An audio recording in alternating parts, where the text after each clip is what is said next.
國慶中國內地呢個地產市場呢，就好似武則天守寡一樣，失去理智。不過正所謂呢，淡市就賣精品，旺市就賣垃圾。大家越喺呢個時候呢，更加唔好買錯，因為喺呢個時候我同大家咁樣講，你買錯比踏空更加令人哋心痛。其實大家而家呢，都可以睇到好多發展商呢，各出奇招，希望你哋呢要把持得住。咁尤其呢，最近呢，佛都有火，唔係講笑，因為好多啲 fans 呢都私信發俾我，問我嗰個4000蚊買珠海北係嘛？呢個 message 相信你哋應該好多人收到啦，咩上東隔離啊、三武會員隔離、珠海北。咁其實呢，好多中介最近都會用呢一個 slogan 嚟吸引你哋嘅注意。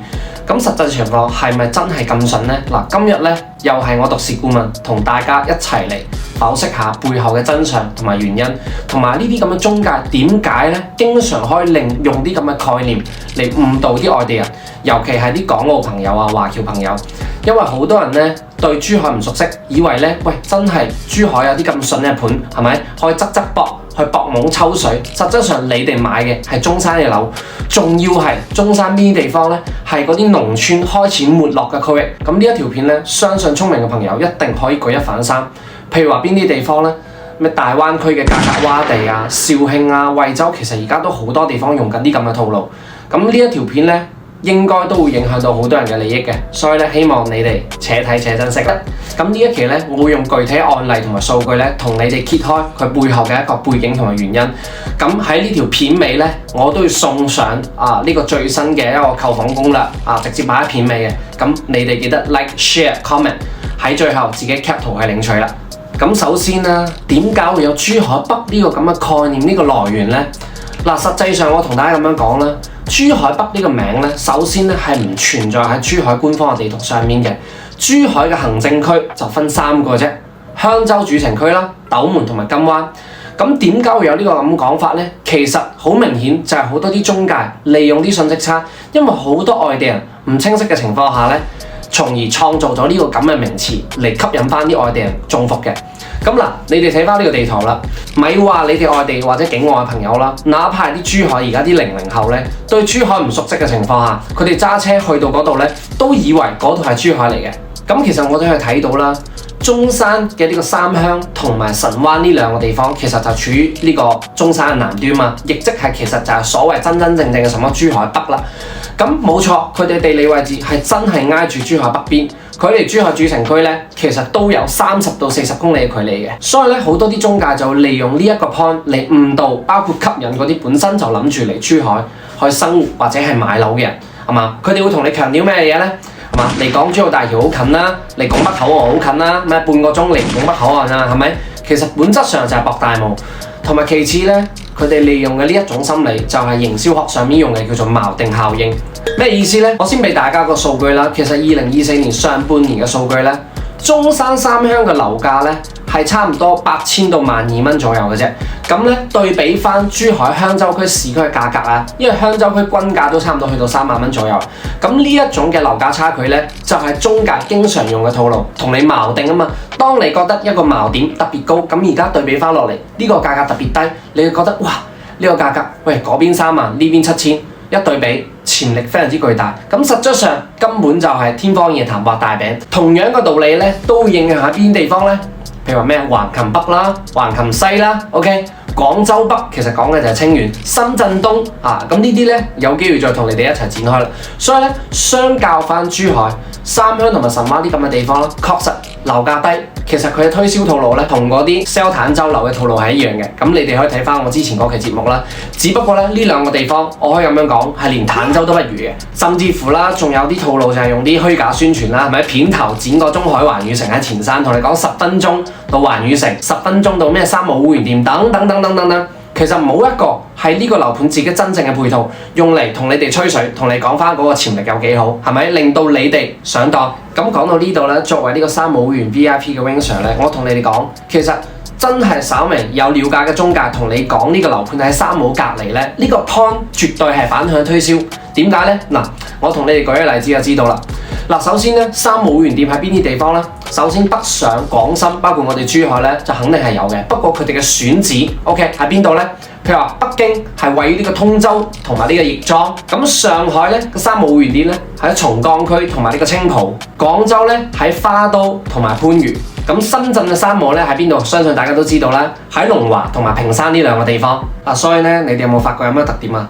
首先大家知道咧，山姆咧冇錯，佢哋都識得呢個買樓嘅基本原則，就係先揀啱城市，係咪？城市決定命運啊嘛。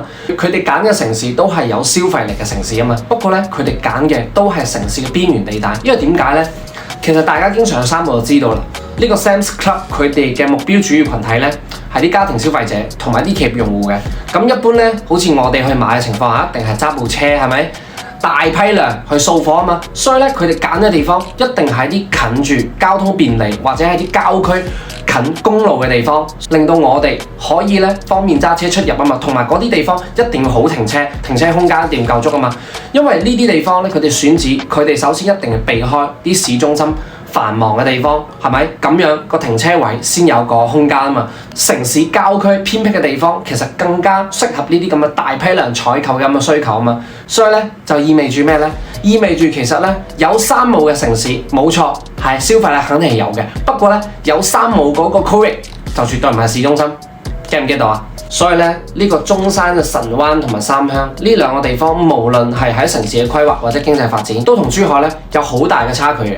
咁呢啲地方其實大家可以明顯感覺到嘅，佢哋嘅基礎建設啦，包括配套設施，其實同珠海市區係完全唔係同一個 level 嘅。咁升值潛力更加就唔使講啦。咁尤其幾年前咧經歷過呢個疫情嘅朋友就更加感同身受啦。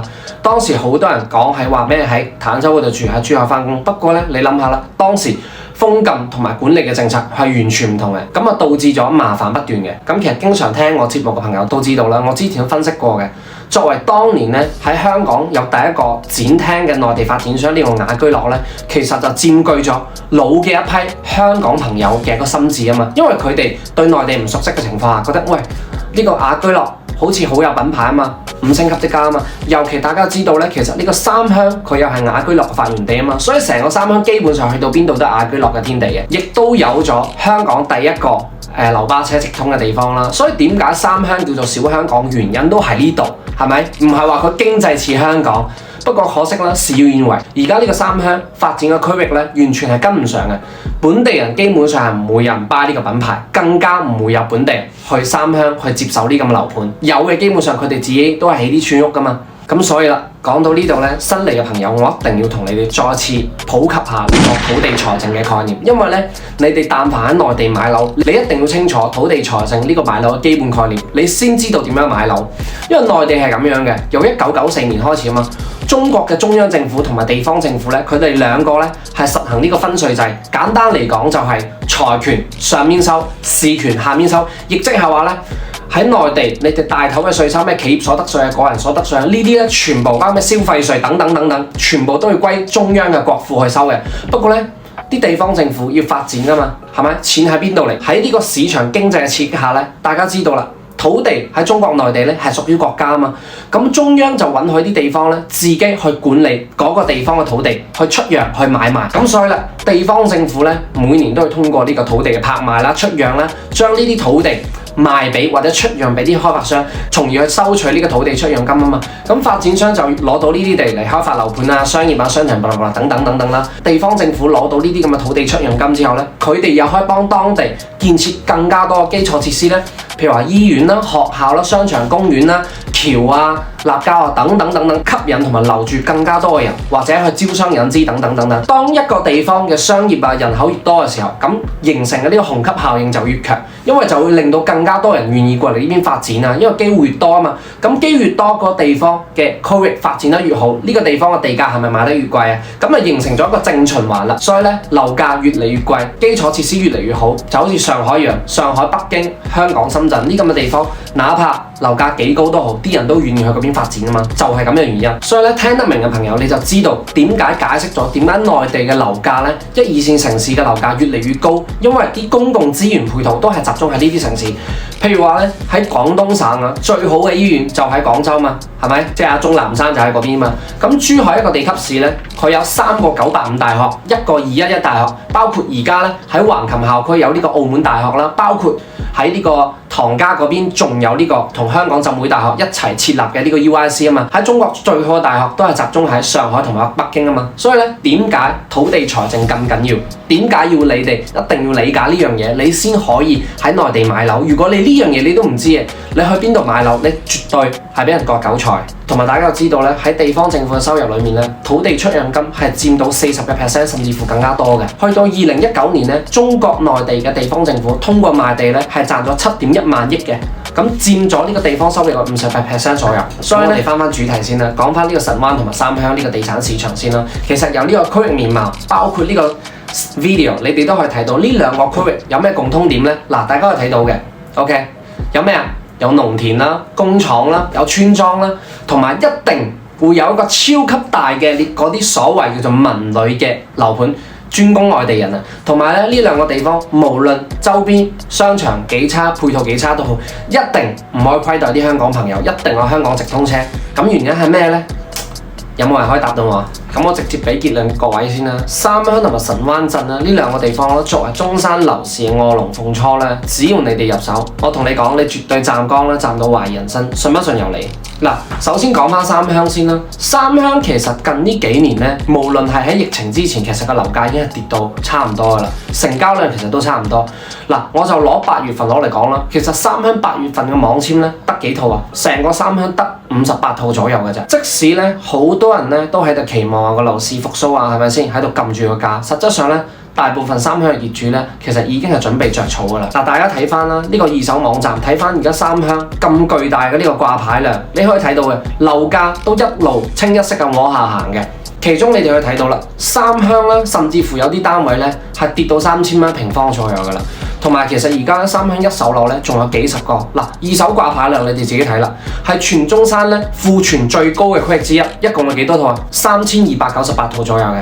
咁按照呢個速度咧，喺唔增加新供應嘅情況下咧，起碼都要56個月先可以賣晒呢啲咁嘅二手樓。咁所以啦，之前點解睇到好多啲發展商咧換住花神咁樣，咩搞特價、咩週末優惠、咩總裁特批、咩雙11等等等等，其實目的係點啊？目的就係開發商佢哋想搶跑。同埋喺三鄉呢個地方咧，絕對係名副其實嘅東方威尼斯。因為喺三鄉生活咧，你唔單止要買部車，你仲要買架船啊！一到雨季你冇船咧，你出行咧都成問題嘅。咁當然啦，肯定有啲業主喺度反駁我啦。OK， 話三鄉配套其實好荒謬喎。咁我只能夠咁樣講啦，世界好大，多啲出嚟行下啦。大家諗下啦，而家係個 upgrade 嘅時代，周邊嘅配套設施咁老舊，係咪？唯一真係擺得上台面嘅就得個咩大潤發，不過大潤發其實已經 out 晒啦。即係唯一咧令我覺得值得去三鄉咧，就係個咩南洋咖啡，因為有機會撞到林子祥啊嘛。咁其次啦，講翻神灣啦，神灣其實都係內地人都眾所周知嘅，係咪賣菠蘿南方之地嘅？上年 GDP 倒數、人口倒數、產業倒數3倒數嘅一個鎮區嚟嘅，係屬於咧你啲樓免費送俾啲本地人都唔要嘅地方。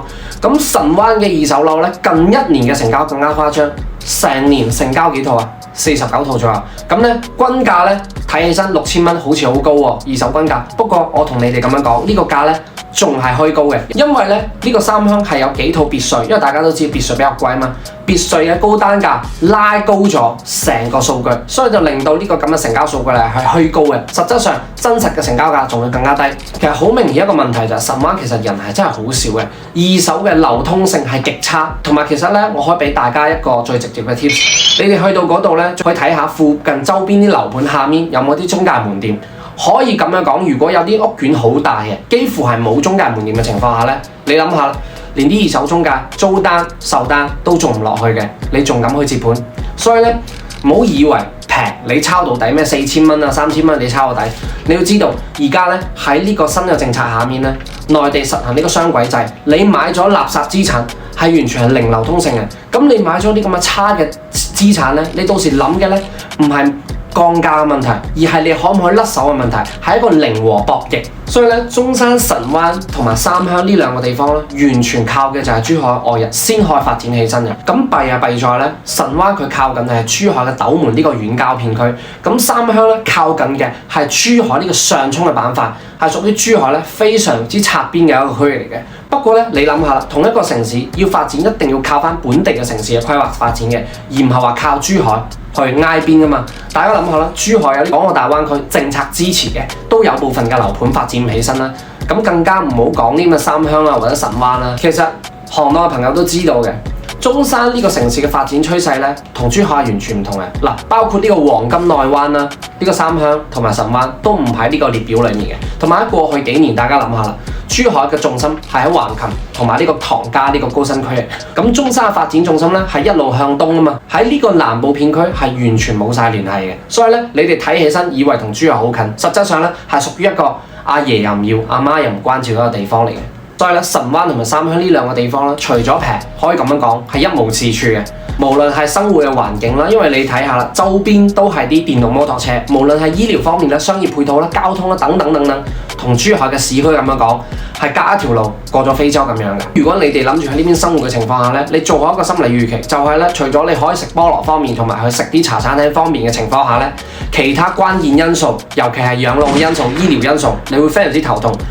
我其實一直強調，各位想嚟大灣區養老嘅朋友，你要知道養老唔係睇風睇水，而係要延長你嘅壽命，唔係睇山水。所以咧，醫療急救先係你哋延長壽命嘅最關鍵因素。咁一般樓價平嘅地方、冇發展嘅地方，呢啲因素係絕對第一個地方係刨除咗噶嘛。咁相信啦，肯定有人會喺呢個評論區講咩行啱唔啱啊？自己先清楚。冇錯，其實呢個道理係啱嘅。不過咧，我都經常咁同大家咁樣講，少聽道理，多學知識。因為但凡講呢啲咁嘅説話嘅人咧，其實十有九個都係自我安慰。首先一樣嘢先啦，買樓咧就唔係買鞋嘅，買鞋咧你隨時可以換噶嘛，樓係唔得，同埋樓咧係決定咗你以後嘅生活嘅。所以咧總結嚟講咧，呢兩個地方除咗真係當地喺工廠生活嘅人，係咪先？剛需到冇辦法，再剛需人咧先會再買，唔好指意有人會租你啲樓。呢個機率係非常之低，除非你係賤租。因為點解咧？呢啲咁嘅區域，好多人啲村民佢哋自己係有地嘅，佢哋自己有屋，佢哋追求平嘅，佢哋寧願租啲村屋都唔會租你啲電梯房。所以咧，如果有啲銷售同你講呢度回報率幾多，係咪？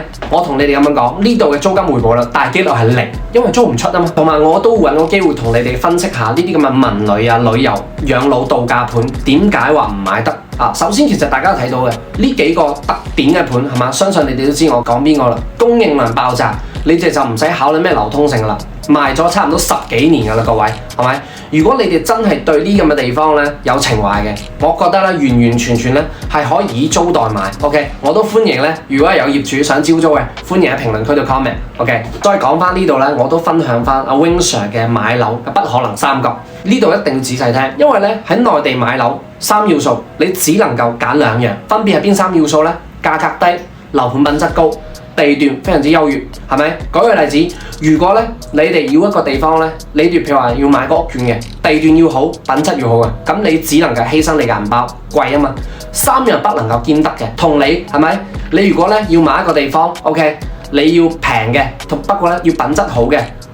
肯定個地理位置肯定就冇咁優越噶啦。譬如話舉個例子，好似珠海斗門啊。咁當然，如果你遇到一個樓盤咧，價格低，品質又高，地段係非常之好嘅，你唔使考慮，即刻拉黑個中介，因為點解咧？佢絕對喺度老點你噶嘛。同埋呢度咧，我都 share 一個網友喺我評論區嘅。其實我好中意睇大家啲評論，我覺得講得非常之有道理，係咪？